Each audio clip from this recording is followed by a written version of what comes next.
Vishwaguru India, the source of pure knowledge and cultural renaissance.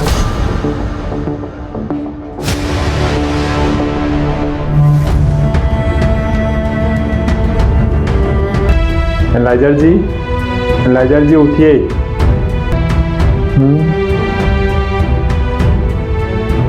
आप कौन हैं और आप यहाँ अंदर कैसे आ गए? और आप मेरे जैसा क्यों दिखाई दे रहे हैं? का जवाब देने नहीं आया हूँ और कृपया आप पहले शांत हो जाइए। आपने मेरे कपड़े क्यों पहन लिए हैं? आप मुझसे घबराइए नहीं, और आग लगते ही आप करने नहीं आया। आवाज क्यों देने लगते हैं? ठीक है, मैं आपके सभी प्रश्नों का जवाब दूंगा, कृपया आप पहले शांत हो जाइए। ठीक है, मैं शांत हो गया हूँ, मगर आप पहले मेरे प्रश्नों का जवाब दीजिए। हाँ बिल्कुल एनालाइजर जी, ये तो मेरा सौभाग्य है कि ईश्वर के आशीर्वाद से मुझे आपका सहयोग करने का यह शुभ अवसर मिला है।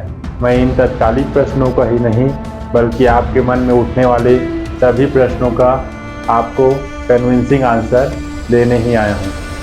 आपका जो तीसरा प्रश्न है वही आपके दूसरे प्रश्न का उत्तर है। मैं आपके जैसा सिर्फ दिखता ही नहीं हूँ बल्कि मैं आपके ही अंदर रहता हूँ, और इसलिए मैं आपके साथ कभी भी कहीं भी आ जा सकता हूँ।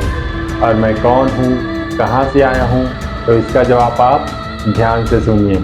मैं 3400 साल भूतकाल से आया हूँ और आपका और मेरा जीवन के सूक्ष्म स्तर से संबंध है। क्या कहा आपने? यही कि मैं प्राचीन काल से आया हूँ और आपसे जीवन के निचले स्तर से, जीवन के सूक्ष्म स्तर से मैं संबंधित हूँ। मतलब कहीं आप ये तो नहीं कहना चाह रहे हैं कि आप मेरा पिछला जन्म है? अभी के लिए आप ऐसा ही समझिए एनालाइजर जी, परंतु यह पूर्णतः वैसा नहीं है जैसा आप और बाकी दुनिया वाले लोग समझते हैं। अच्छा, अगर आप मेरा पिछला जन्म है तो आपको तो 100 साल, 200 साल या ज़्यादा से ज़्यादा 500 साल ही भूतकाल से होना चाहिए। आप इतना ज़्यादा 3400 साल भूतकाल से कैसे आए हैं? मैंने कहा ना एनालाइजर जी, यह एग्जैक्ट वैसा नहीं है जैसा आप लोग समझते हैं। तो फिर कैसा है बताइए। यह मैं आपको बाद में कभी बता दूंगा अच्छे से। अभी आप वह प्रश्न पूछिए जिसका आप कई महीनों से उत्तर तलाश रहे हैं। नहीं रुकिए ना, मैं अपने पिछले जन्म के इंसान को देख रहा हूँ, उससे बात कर रहा हूँ। कहीं मैं मुन्ना भाई तो नहीं हो गया? हाँ, कुछ वैसा ही समझिए एनालाइजर जी, परंतु मैं गांधी जी नहीं हूँ। तो वो मुन्ना भाई MBBS पिक्चर वाली बात सच में सच हो जाती है क्या? आप एक सप्ताह तक बिना ठीक से सोए, बिना ठीक से खाए पिए लगातार सिर्फ पढ़ाई ही करेंगे तो दिमाग पर कुछ न कुछ असर तो होगा ही ना एनालाइजर जी। तो क्या मेरे भी दिमाग का फ्यूज उड़ गया है?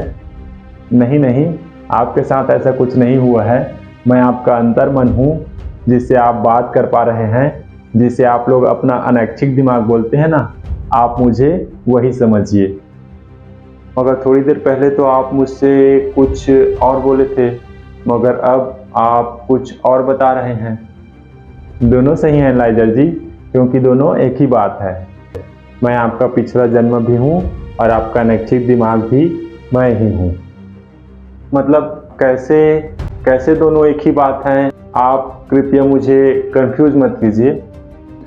यह सब हम बाद में समझ लेंगे एनालाइजर जी, हमारे पास टाइम बहुत कम है, इसलिए कृपया आप वही प्रश्न पूछिए जिसकी तलाश में आप कई महीनों से भटक रहे हैं। अच्छा ठीक है, मैं वही सवाल पूछ लूँगा, मगर आप पहले मेरी जिज्ञासा को शांत कीजिए। मेरे दिमाग में कुछ प्रश्न उठ रहे हैं, पहले आप उन प्रश्नों के जवाब दीजिए। अच्छा ठीक है, चलिए पूछिए। पहला प्रश्न है कि आप मेरी ही मदद करने क्यों आए हैं?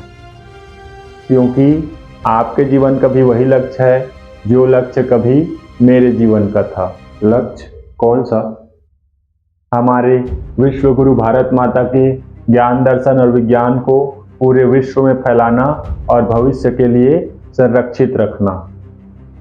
मगर दुनिया में और भी तो लोग हैं जो इस काम को मुझसे बेहतर और अच्छे तरीके से कर सकते हैं।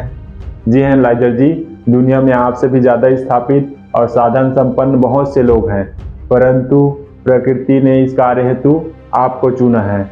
आपको इस कार्य के लिए तैयार किया गया है और भविष्य में आप बहुत ही सम्मानित और ज्ञानवान व्यक्ति के रूप में जाने जाएंगे।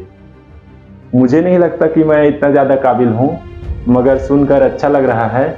मैं इसे एक कम्प्लीमेंट के रूप में ले रहा हूँ। थैंक्स। आपको आगे भविष्य में पता चल जाएगा, विश्वास रखिए। अच्छा, दूसरा सवाल कि आपका नाम क्या है? मैं आपको किस नाम से पुकारूं? आप मेरा नाम जानते हैं लाइजर जी? मैं आपका नाम जानता हूं। वाओ, ये बिल्कुल सही काम कर रही है। इससे सारे काम बन जाएगा। Thank you very much. आप सिद्धांत रुद्र हैं, क्या मैं सही हूं? ये तो सच में वैसे ही इंसान है जैसे भविष्यवाणी किया गया। जी हैं लाइजर जी, मगर मुझे ज़्यादा खुशी होगी यदि आप मुझे उस नाम से पुकारे जो नाम आपने एनालाइजर चैनल में अपने लिए रखा है, HM309। मुझे बहुत पसंद है।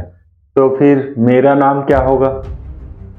आप आगे भविष्य में बहुत सी बातों का, बहुत सी टॉपिक्स का एनालिसिस करने वाले हैं एनालाइजर जी, इसलिए मैं तो आपको एनालाइजर जी ही बोलूँगा।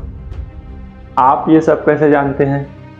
मैं आपका ही अंतर्मन हूँ एनालाइजर जी, मुझसे कुछ भी छुपा नहीं है कि कैसे आपने योग, प्राणायाम, ध्यान आदि से न सिर्फ अपने शरीर को सुदृढ़ किया, बल्कि एक अलग ही लेवल की समझ प्राप्त की, और कैसे आप भारत माता के विश्व गुरु होने के प्राचीन स्वाभिमान को पुनः स्थापित करने के लिए इतनी मेहनत कर रहे हैं। ये तो कुछ खास बात नहीं हुई, ये सब तो मैं अपने YouTube चैनल में भी बता चुका हूँ। तो क्या मैं आपको ये बताऊँ एनालाइजर जी कि आपने वैराग्य के विचार क्यों त्याग दिए और किन ख्यालों में खोए हुए आप गृहस्थ जीवन में आने का प्रयास कर रहे हैं? या आप कहेंगे तो मैं आपके फर्स्ट क्रश का नाम भी बता सकता हूँ। नहीं, रहने दीजिए, इसकी कोई ज़रूरत नहीं है। आप आ गए ना लाइन में। आप ये सब रहने दीजिए और बताइए कि क्यों है हमारे भारतीय संस्कृति में इतने ज़्यादा रीति रिवाज और परंपराएं?